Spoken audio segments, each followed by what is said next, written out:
오늘 이야기는 인천에 사시는 40대 남성분이 보내주신 사연입니다. 과연 어떤 사연일지 이야기로 만나보겠습니다.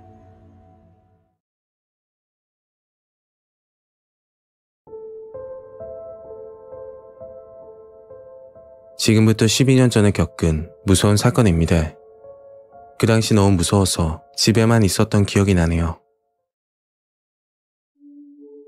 저는 어릴 적 가정 환경이 좋지 않아 힘들게 자랐고 공부보다는 얼른 취업을 해서 돈을 벌어야겠다는 생각을 가지고 살았었죠.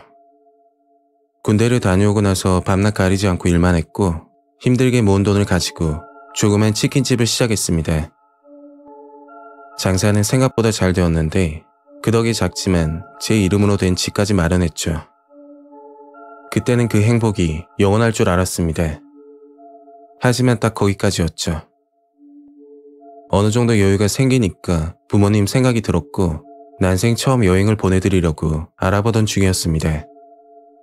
쉬는 날 집에서 여행지를 알아보고 있는데 어머니에게서 전화가 왔고 너무 놀라 곧장 병원으로 갔죠.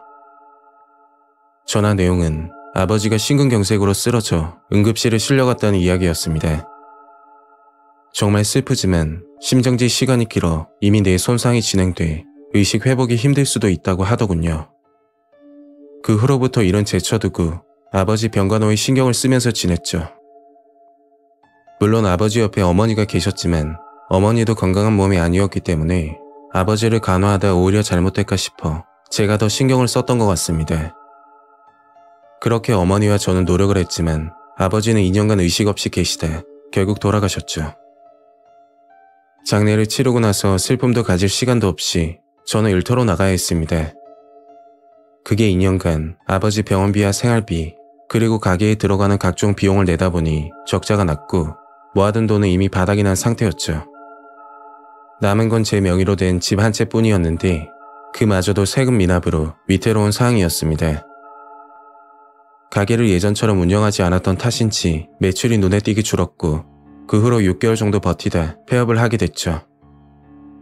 너무 힘든 시점에 어머니까지 갑작스럽게 돌아가셨고 하루하루 술만 마시고 살았습니다. 솔직하게 극단적인 선택을 생각할 만큼 힘든 시기였죠.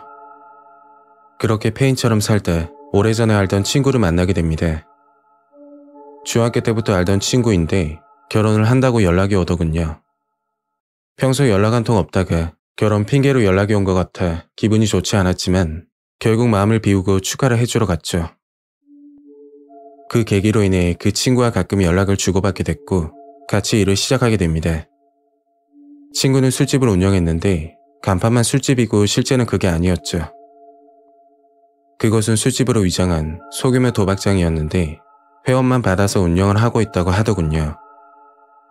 저는 친구에게 도박장은 불법적인 일이라서 안 한다고 하니까 단속될 가능성은 희박하다고 웃으면서 말했죠. 큰 돈을 벌 수 있다기에 한참 고민하다 친구 말을 듣고 동업을 하게 됩니다. 첫 달 수익은 아직도 기억이 남는데 제가 살면서 한 달 만에 그렇게 큰 돈을 번 적은 난생 처음이었으니까요. 저는 친구를 더욱 신뢰하게 됐고 더 큰 사업을 계획하게 됩니다. 그건 소규모 도박장을 확장시켜 더 많은 손님을 모을 생각이었죠. 사업을 진행하기 위해서 공사 비용이나 인건비 등 돈이 생각보다 많이 필요했고 그 돈을 준비하기 위해 수단과 방법을 가리지 않고 알아보고 있었습니다. 물론 돈 많은 친구 덕을 보면 되겠지만 그렇게 되면 제 지분이 낮아지기 때문에 어떻게든 돈을 구하려고 노력했죠. 일반 은행은 신용 문제와 직장이 없는 관계로 돈을 빌리기 힘들었고 TV에 나온 대부 업체들도 돈을 빌려주기 꺼려하더군요. 돈을 빌릴 방법이 없어 답답해 하던 중 바닥에 떨어진 명함 한 장을 발견하게 됩니다. 개인 일수라고 적혀있고 그 밑에 번호가 나와 있었는데 간절한 마음으로 전화를 걸었죠. 그러니까 무조건 대출이 된다고 하더라고요. 다음날 약속을 잡고 대출 사무실이 아닌 일반 카페에서 만나기로 약속을 잡았는데 그 이유가 사무실은 현재 공사 중이라고 간단한 서류 작성만 하면 된다고 하길래 카페에서 만나기로 한 거죠. 저는 대출 직원과 이야기를 나누었고 8천만 원이라는 돈을 빌리게 됩니다. 몇 가지를 묻더니 3달 안에 이자 포함 8,500만 원을 갚으면 된다고 했고 이자가 너무 높아 불안했지만 사업만 잘 되면 2달 안에 갚을 수 있는 금액이라 큰 걱정은 하지 않았죠. 그런데 돈을 빌리면서 한 가지 이해가 가지 않는 게 있었습니다.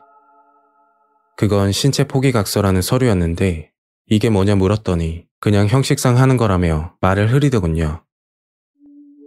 그리고 집에 와서 신체 포기각서에 대해 검색하니 신체 포기각서라는 것은 효능이 없는 서류라고 나와 있었죠.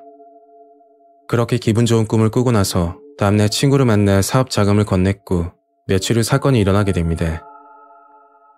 확장 공사 중이었던 수직 건물들은 공사가 중단되었고 나중에 알고 보니 대금 결제가 안 되어 공사를 못한다고 하더군요. 친구는 제 사업 자금은 물론 주변의 지인들까지 속여 돈을 들고 잠수를 타버렸죠. 그 소식을 듣고 눈앞이 캄캄하고 아무 생각이 들지 않았습니다. 그리고 더 끔찍한 일은 3개월이 지난 시점에 일어나게 됐죠. 저는 대출 직원에게 사항 설명을 하며 돈을 분할로 갚을 수 없냐고 물었더니 절대 안 된다며 전화를 끊어버리더군요. 급한 대로 막노동을 하면서 갚으려는 노력을 했으나 너무 큰 금액이라 결국 약속을 지키지 못했죠. 그리고 그날 밤 퇴근하고 집에서 쉬고 있는데 누군가 문을 두드리며 나오라고 하더라고요. 문 밖에는 대출할 때 봤던 직원이었고 대출 상한 일이 지났다고 자기를 따라서 같이 좀 가자고 했죠.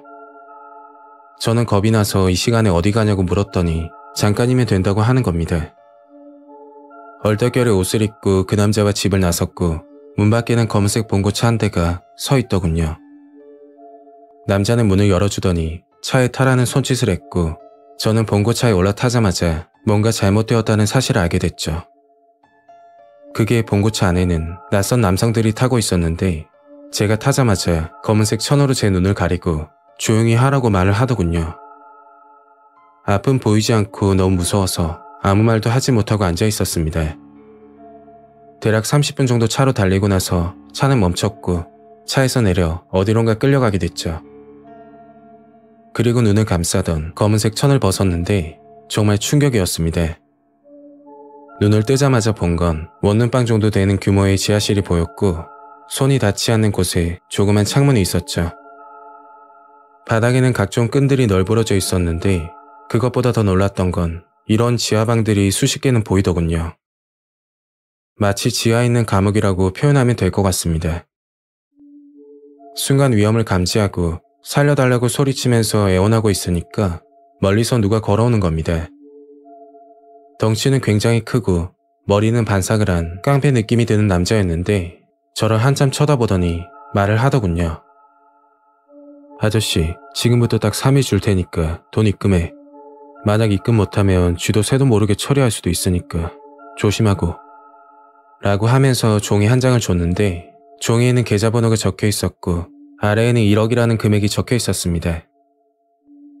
원금이 8천만 원인데 나머지 2천은 이자라고 하면서 휴대폰을 하나 주더라고요.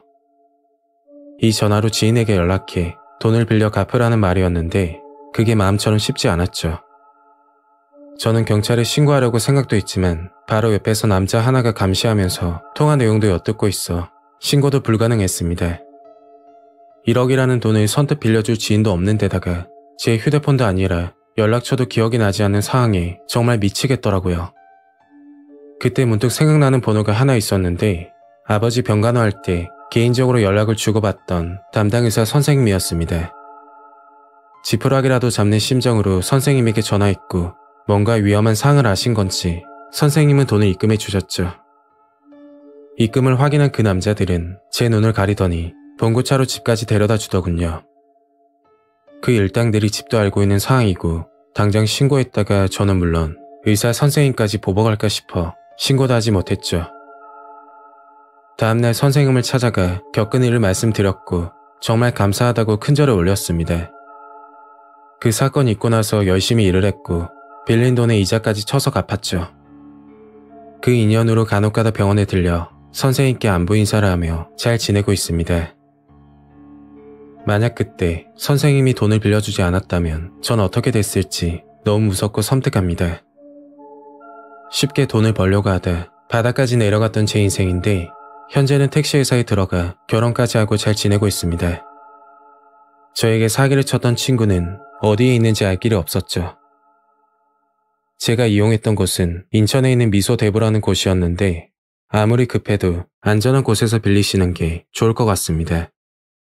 다시 생각해봐도 정말 무서운 경험이었습니다. 오늘 이야기는 여기까지입니다. 구독과 좋아요 잊지 않으셨죠? 다음 영상으로 또 뵐게요. 감사합니다.